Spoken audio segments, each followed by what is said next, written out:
వారసత్వంగా వచ్చిన భూమి ఆన్లైన్లో లేదన్న కారణంతో తమకు నష్టపరిహారం ఇవ్వడం లేదని మనస్తాపం చెందిన రైతు పురుగుల మందు తాగి ఆత్మహత్యకు ప్రయత్నించిన ఘటన నందలూరులో చోటు చేసుకుంది.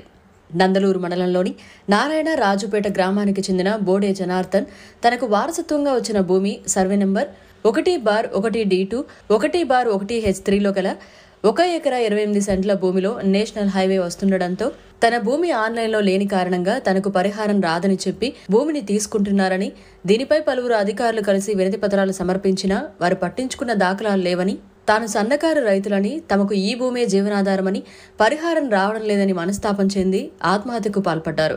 దీన్ని గమనించిన స్థానిక రైతులు అడ్డుకోవడంతో పెను ప్రమాదం తప్పింది. ఈ సందర్భంగా జనార్దన్ మాట్లాడుతూ తనకు తన కుటుంబానికి ఈ పొలమే ఆధారమని, తనకు రావాల్సిన పరిహారాన్ని న్యాయబద్ధంగా ఇప్పించాలని, లేని పక్షంలో తాను తన కుటుంబంతో కలిసి కలెక్టరేట్ వద్ద పురుగుల మందు తాగి చనిపోతామని అన్నారు. 60 ఏళ్ళ నుంచి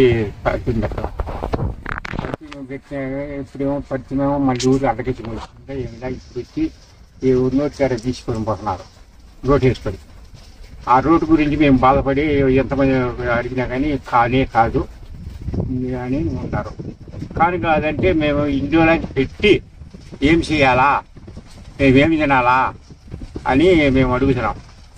అడుగుతానే దానికి జవాబు ఏం చెప్తానని ఆమె కాదని పోయింది. దేశం అడిగినాము, అడిగితే నా ఇంటి కాదని వెళ్ళిపోయింది. మాకు చిచ్చి తీసుకునే చెప్పలేదు.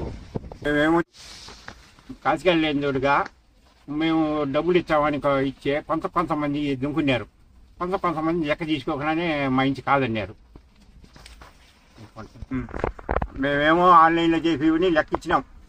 లెక్క ఇచ్చే 4 రోజులు జరగనిచ్చేది.